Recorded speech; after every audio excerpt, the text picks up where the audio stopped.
This episode is brought to you by Anchor.fm. If you haven't heard of Anchor, you should definitely check them out. It's a super easy tool that anyone can use to create and distribute their podcast. It has everything you need, and you can do it all from your computer or even your phone. Need your podcast cover art? There's a tool. Music and sound effects? They have you covered. Want to record on the fly? It's easy with the app. Now you may be saying to yourself, I already have a podcast. No worries, just create your account, upload, and publish to Spotify, Apple Podcasts, and many more. Looking for some walking around money? Anchor connects you with advertisers who match your brand. It's a one-stop shop for all of your podcasting needs. Download the free Anchor app or go to Anchor.fm to get started. Hello and welcome to BizQuik. On today's podcast, let me start over because I didn't introduce ourselves. He just screwed it up. Yeah. See, notice how he said it was me? Yeah, of course. All right. Hello and welcome to BizQuik. I'm Corey. And I'm Julie. And today we have Colton Woods on, and he is the owner of Colton Woods Horsemanship based out of Lexington, Kentucky. Welcome to Colton. That's right. You're listening to BizQuik. This is where Julie and Corey provide quick and useful information to small business owners. BizQuik is the podcast where small business owners get to showcase their businesses and receive expert advice and guidance in areas many entrepreneurs struggle with. And you, the listener, get solutions, tips, and tricks on real-world topics that many small business owners face.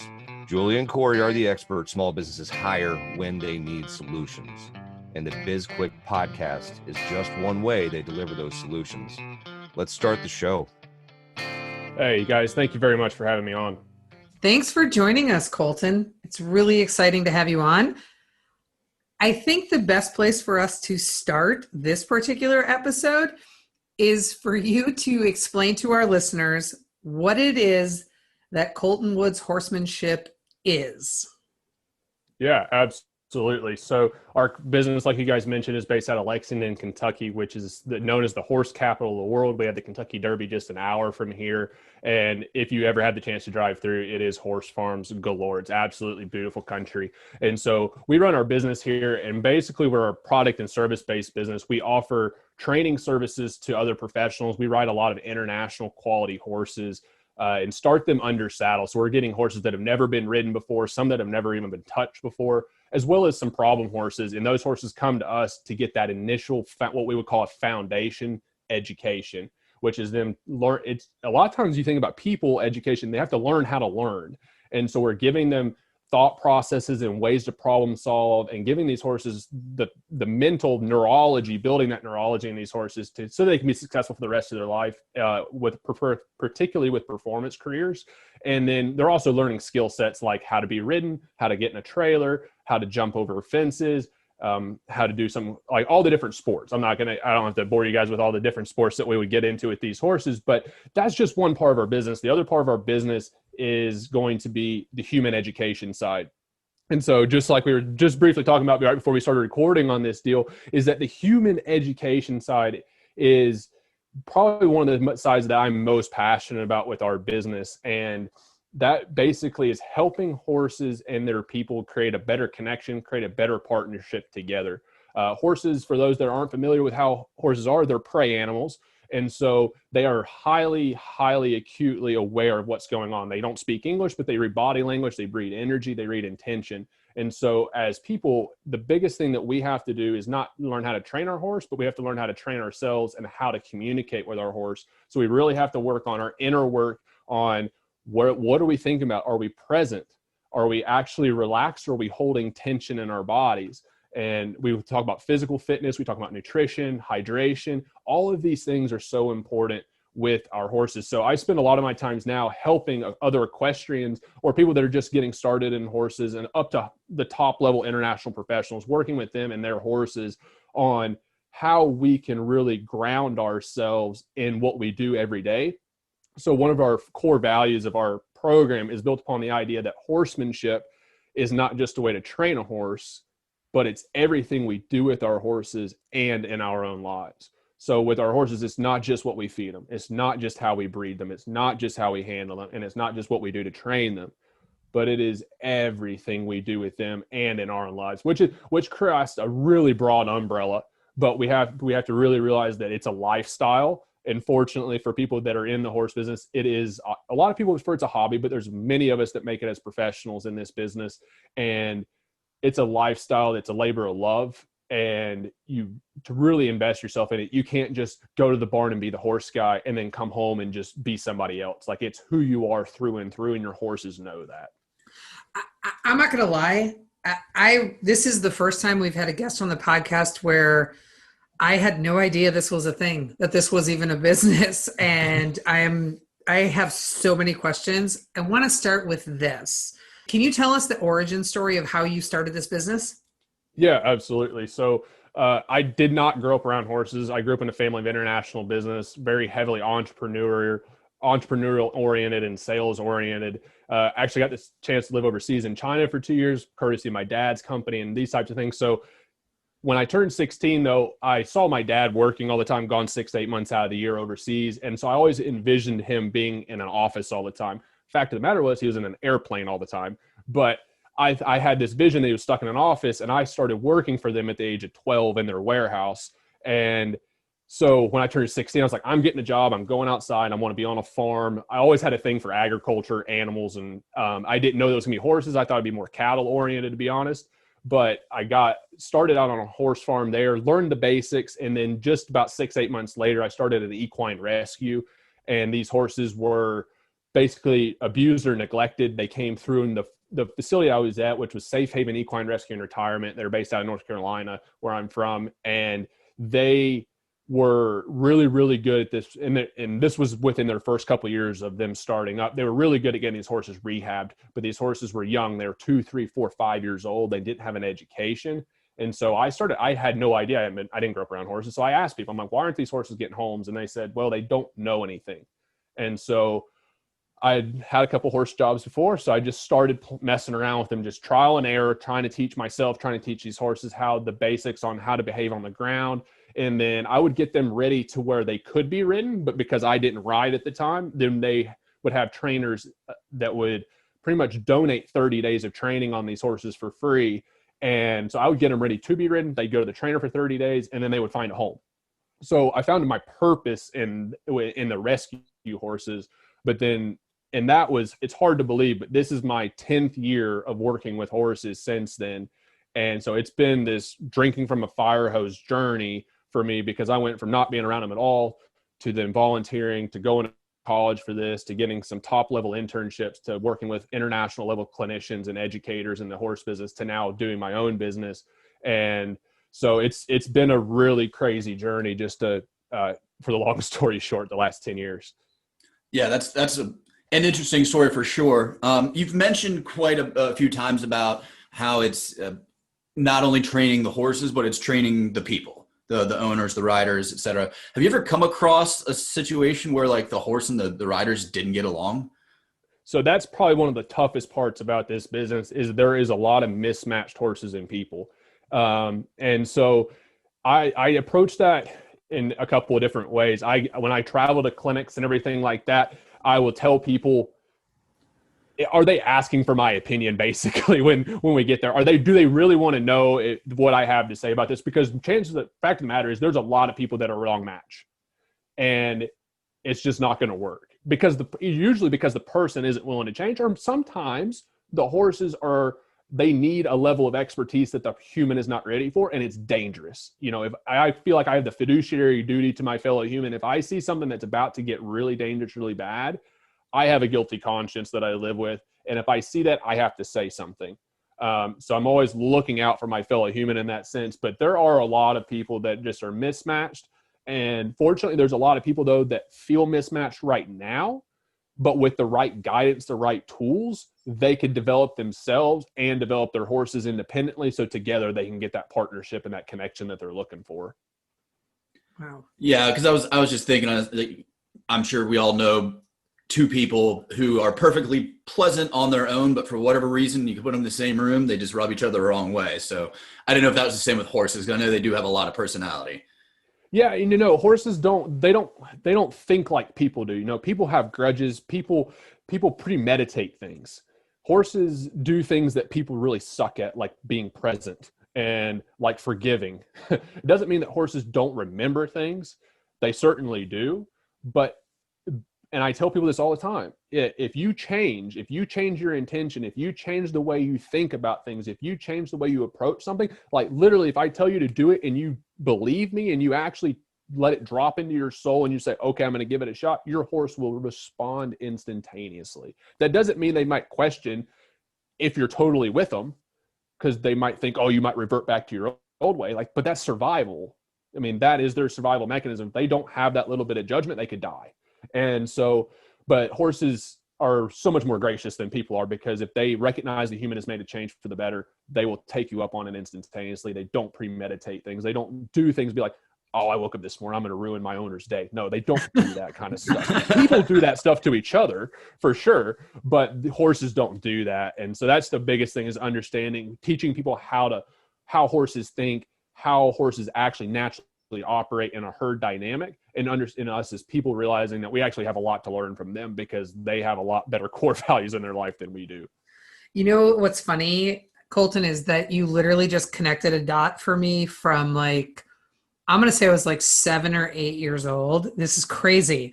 I grew up on a farm. I grew up in Minnesota, right? And okay. One summer day, I was riding my bike down the road, and I probably rode like, I don't know, 3-4 miles away from our house. And there's this farm, and I stopped because they had horses, and my sister had a horse when we were growing up, but my mom was like, you're not getting one, right?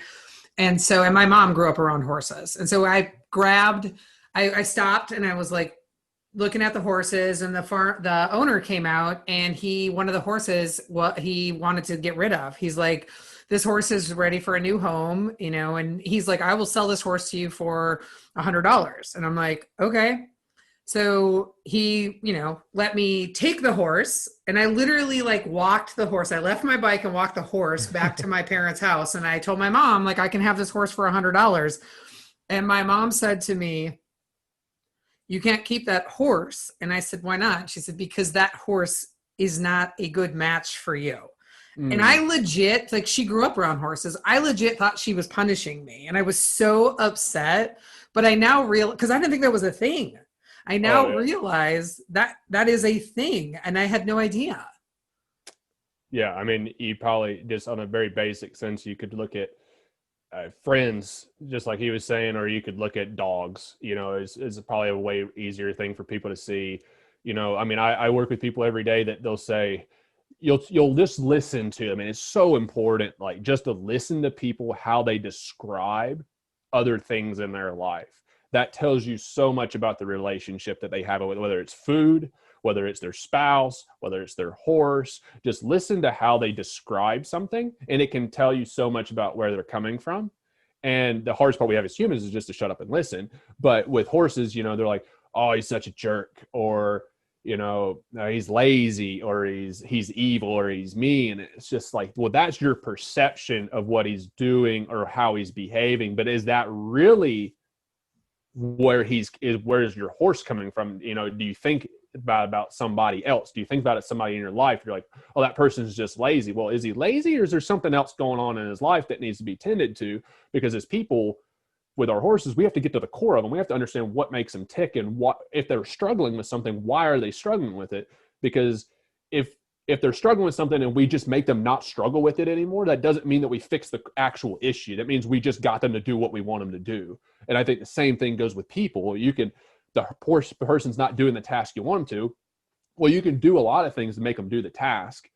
But if you find the reason that they're not motivated to do the task, and then you answer and you actually go to the core of that, and you fix that, and you address that, and you recognize that they're struggling in a certain area, and you serve them in that way, then they'll do they'll do the task you wanted and so much more. And so that's really the big thing behind a lot of this.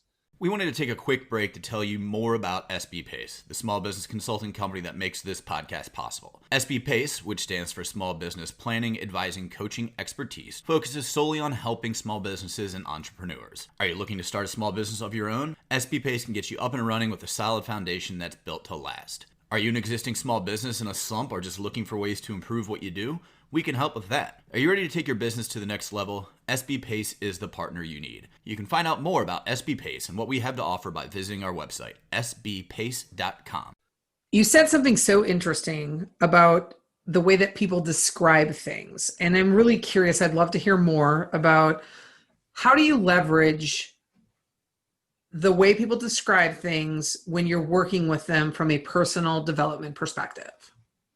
Yeah, so that's a really, really pivotal part about what we do. And usually when someone first comes to us, whether they're looking for a lesson, they need help with their horse, whatever that might be, it starts with how they think about it. And so that's the way I can really help the person the most is I can first listen because I need to hear where they're coming from. And I let them express themselves because the things that they're saying is the way that they're feeling. And that's their reality behind it. So usually they're not just telling me this stuff to blow smoke up my ear. And now some people do, but like a lot of people are saying these things because this is it. Like and honestly, a lot of people come to me and they're like, if you don't help me, I don't know where else I'm going. Like you are the end of the road for this animal. And usually if I can help the person, I can help the horse. And so I always listen to them and I let them get that out. I had a horse arrive my place about 3 weeks ago and this lady dropped it off and she wasn't necessarily calling any names, but she had plenty of descriptors for this animal and they were not the nicest descriptors. And she went on about a 15-minute tangent about it. And I just sat there and listened. And sometimes it feels like your therapist a little bit because there's a lot of baggage that goes along with it. And so I listened to her and I just said, all right, that's great. I was like, but that's over. I was like, it's like turning a page in a book. I was like, we're not going back there. We're not worried about that anymore. I was like, and now this was a little different because this horse was being left with me for training. So I said, when you come back, I was like, I'm not going to have all those adjectives and all those descriptive words taken care of. But that if you keep defining your horse in that way, then that will be his reality forever. And so and I think that kind of brings me into really what I want to go with is if we talk about the relationship with food, the relationship with an individual, the relationship with your horses, what you say is what they become. So if you don't change the way you're talking about something, whatever you're saying right now will forever be the future of your relationship with whatever it is that you're focused on. And so you really have to pay attention to what you're saying. And so from an educator standpoint, from a coach's standpoint, I let people talk about that because it's important that they get that out there. But then it's my job, I feel like sometimes to bring their awareness to what they're saying and say, hey, I don't know if you're just like, a lot of us just get into a clique and we're like, this is just how we talk about things with these horses, or this is just how I talk about food, or this is just how I talk about this person I don't like. But you become so numb to what you're actually saying that you sometimes need somebody to say, hey, do you realize that you're calling this animal dumb, that you're calling him lazy, that you're calling him a good for nothing, whatever, and that you don't even like him anymore? Because if you keep telling yourself that, you're going to hardwire the neurology in your brain so hard that you're not going to be like, I won't be able to change your mind, and I can't change your mind. So I have to bring your awareness to what you're actually saying and say, listen, now we need to meditate on this. We need to be present about what we're saying. And I was like, you might say those things, but if you can recognize that you say them and then you change that, then you literally start to rewire your brain and rewire the way you're thinking about things. This is not a short-term process. And there's a lot of people in my business that will do 30 I call it the miracle month. They'll do these 30-day deals where they'll bring these horses in and they'll just flip them over in 30 days.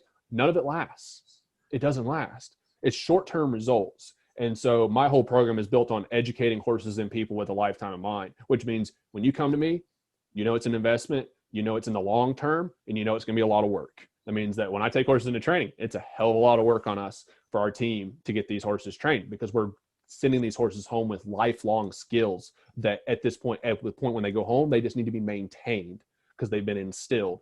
But for people, I can't do that. The people have to do that for themselves. I can be there to support them along the way, but ultimately they got to do the heavy lifting. And that's such a great point about people, because we've run into that, and I'm sure we've all heard the same stories of business owners and people out there in general who just refuse to change. They just keep trying the same thing. And even pre-pandemic, you know, you're watching somebody like drive their business into the ground, and it's like, why don't you change? It's like, well, this is the way we've always done it. Oh yeah. So like with that in mind, and then I mean, even talking about how you've had to pivot during during this year. I mean, what have you learned along the ways? Like what have you had to change in yourself to get to where you are? So much, so much.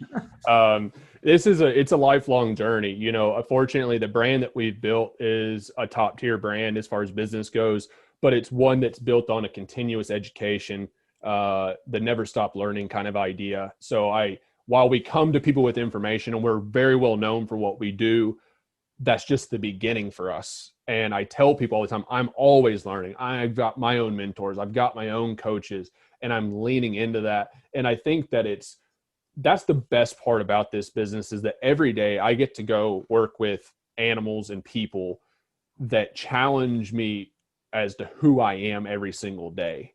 And it's my job to fit them, which is really tough, because we joke in the horse world that you're type A. Every horse person wants to be in control. And sometimes the first thing you have to do is you have to give up that control in order to get the flow, get the energy and the connection that you need with these horses. Because if you're trying to control them all the time, they feel like they got to survive and they can't stand it. People are the same way. If you go into an environment, you walk into somebody's business, you walk into a partnership or a business deal, and all they want, and then a guy on the other side of the table doesn't want to work with you, but he just wants to control everything you're trying to do. I don't know about you guys, but I want out of there. I'm flying the coop about as hard as I can. And I think a lot of people, that's natural instinct, because you can't trust the other person with their judgment, because you don't know who the hell they are. And so every day I really enjoy waking up and knowing that. And it's not easy, because I got 10 horses a day at a minimum. And then I've got all these people and owners that are connected with them, and as well as students that I work with. And I've got to constantly adapt to what they need. And that doesn't mean they're the same day to day. That means that I might have one that's more sensitive than another one. The other one's more lazy. One gets more offended when you tap them with a stick versus another one. And you have to know the personalities. You have to know the individuality. And so that's a constant change for me, because I am the common denominator between all of those animals. So if all of my animals, all my horses, and all my students have a really bad day, it's probably none of them. It's probably all on me not being in a good place and performing at the best I can be. And we run a high-end business. So I have a responsibility to my clients to be at the best I can every day. And that is tough. But you've got to spend the time on yourself outside of your horses. And that's what I tell my students. A lot of my students want to go to the barn for therapy. And I think horses are a great way to let us kind of detox from the hustle and bustle of the everyday world, because they have presence about them. They're there for us when we kind of need a shoulder to lean on, but they also need us to be their leader too. We can't lean on a horse for their constant engagement in that way. There's great therapy horses, and that's a whole different program. But I tell people all the time, like, you got to work out, you got to meditate. You need, like, you don't have to, definitely don't have to, but I highly recommend that people do these types of things and invest in themselves every morning before you go out and work with your horses, or before you go to work. That way you have taken care of yourself before you walk into a world where you can't control all the variables. So it's really, to get the most out of working with your horses, you really have to be willing to change who you are as a person. And it's a tricky dynamic, because I get into trouble with constantly over analyzing myself, because I'm constantly trying to get better. And then that takes away from being present. And so it's this tricky dynamic going back and forth. There are so many parallels between what you do with your, between humans and horses, and humans being business owners. I never would have guessed that. I have a question that's a little bit different. I'm curious, knowing, I don't know a lot about the horse industry, but you didn't grow up in Lexington. You grew up in North Carolina. How difficult was it for you to jump in and establish yourself in this industry?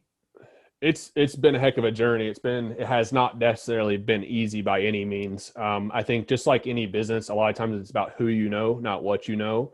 But then there comes a point to where, with horses particularly, you got to know what you're doing. You can't fluff your way through this whole deal. And so it really takes someone willing to put in the hard work, the hours. You're not just someone that can coach and teach. Now, there are people that are just coaches and they just stand on the side of an arena and they coach people. And there's phenomenal people that do that. And there's some really terrible ones as well. But with what I do, I don't just coach, but I do the things that I'm teaching.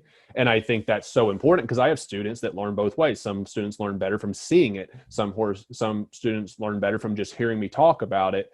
And some students learn better of me doing it, them getting on the horse after me and being able to feel what I just did and feel what that horse looks like. And so it's been a tough journey because I didn't grow up in it. I don't have some last name that I can step off of into this business. And this business is so capitally intensive. I mean, you have to have farms, you have to have trucks, you have to have trailers. Your trucks are $85,000. You have a $100,000 trailer. Doesn't mean you have to have it. I definitely do not have one. But the horses themselves are expensive. Just to feed them, take care of them. You're paying rent just like you would on your house. You're per horse. You're paying rent on them every single month. And so it's very capitally intensive. And so my journey basically went from graduating high school, going to the University of Kentucky, going through their equine program. And there I met a ton of people. I indulged myself in internships and I networked with everybody that I could possibly network with. Ended up getting a job with someone that I met right before I started my freshman year there at Kentucky. And that was the person I got my job from right out of college. And I wasn't making anything when I graduated. Like my family found out how much I was making and they were astounded. And basically I tell people, like, it's when you get started in this business, like you have to be willing to put in the work. So I saved a lot of money before I went and worked with this guy because I knew I wasn't going to make anything. And so I kind of had to pay my way through it for a year and a half. And travel the country, got to go all over the country, teaching and learning and training horses and meeting a lot of people. And then I got engaged, decided that job wasn't anywhere, it wasn't a single man's job by any means, and got engaged. And then my wife and I made a decision and I started training horses from there on out. That's kind of the quick and dirty. There's a lot of details in between, but it's been a tough journey. Because it's a hobby sport. I think that's one thing that's really important is that a lot of people spend their extra income in this sport. You have some people that are not going to be affected by COVID-19, that aren't going to be affected by a recession. But then you have a lot of people that literally will contact me and say, I have saved for the last year and a half to send my horse to you. And I'm like, okay, that's a lot of responsibility. Like, I'm going to do the best I can. We're going to perform. We're going to do everything we can to help you and your animal here. And because it's an expensive sport, it's an expensive hobby, and people they save this money. So when things happen and they don't have that money, our business can sometimes dry up. And so that's why it's important on a business level that we develop different avenues for our business. That way that we put ourselves in a good position.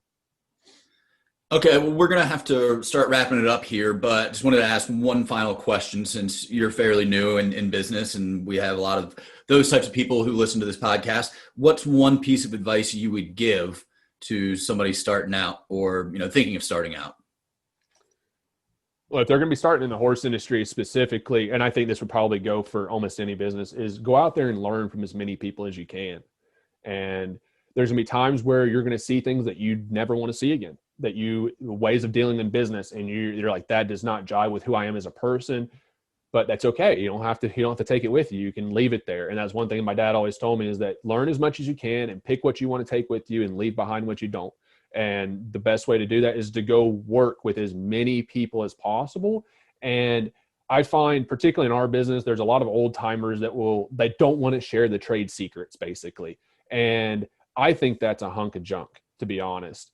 I think that the real people that really want to leave legacy in any industry, they're willing, if someone is actually willing to put in the work, put in the time, put in the dedication, and they can see that in you, they will share with you and they will indulge in you and they will do whatever they can. And it might be limited because it might be a really busy person, but they will give you what they can as terms of knowledge or experience if you're willing to put in the work. And, I think that even this upcoming generation, like my generation too, there's a lot of people that are willing to do the work. There's a lot of people that aren't willing to do the work too. But the people that are, I think it's important that if there is a person out there that has the experience, to give somebody a chance. And then the person, if you actually want that opportunity, when you get it, you go hell or high water at it, and you just go out there, you learn from as many people as possible, you put in the work, you dedicate it. And then at some time, when it's time for you to fly onto that next opportunity, it's never going to feel right. You're not ever going to really feel ready for that next step. And I sure as heck didn't feel ready when I was going to go off on my own. I still had plans to go learn from people for another 5 years, but life happened. And I was like, all right, we're going to do this. Wife got engaged. I said, I'll train horses for 6 to 9 months. And then I'm going on to the next spot. In the 6 to 9 months, my barn was full, and it's been full since. Now we've worked our butt off for it, but it has been full. And so now I'm still, I'm doing the same thing I want to do. I'm doing what I love every day, but I'm having to find new ways to go do these other things. This has been fantastic. Really, really good. Thank you so much for joining us. Tell our listeners how they can find you. Absolutely. Well, first, thank you guys so much for having me on. It's been a real pleasure to talk with you guys, and I look forward to hopefully doing it again sometime. But guys, for everyone that wants to find out more, I am one of those people. If you were interested in just learning more about the horse industry on whatever level, whether you've never been involved in it or anything like that, we are welcome to do that. I know that this is a business podcast, so if you have a corporate team that you're wanting to do a leadership type deal and work with them, we do that. We've got horses that are capable of doing that. So that's a really great opportunity. And you guys can find us at coltonwoodshorsemanship.com. It's Colton Woods Horsemanship on Facebook as well as Instagram. And we have a full-on YouTube channel where you've got hundreds and hundreds of hours of educational content online there. Great. We're going to put all of that in our show notes. Thank you again. And thanks to our listeners for tuning in today. And you can connect with us on social media. We are on LinkedIn, Twitter, Instagram, and Facebook. And you can also find information about our business and everything that we've talked about today by going to our websites, sbpace.com or bizquickpodcast.com. Yes, and speaking of BizQuik Podcast, go ahead and subscribe to our podcast, like us, and give us a review. We really, really appreciate every review we get. And while you're out there doing all that, feel free to reach out to us about any topics you may want to cover if you want to be a guest on the podcast as well. And finally, we have a book out. It's called Seriously Now What? A Small Business Guide to Disaster Preparedness. You can pick that up on Amazon, or you can click through our site to purchase it there. I'm Julie. And I'm Corey. And this is BizQuik, helping small businesses across America.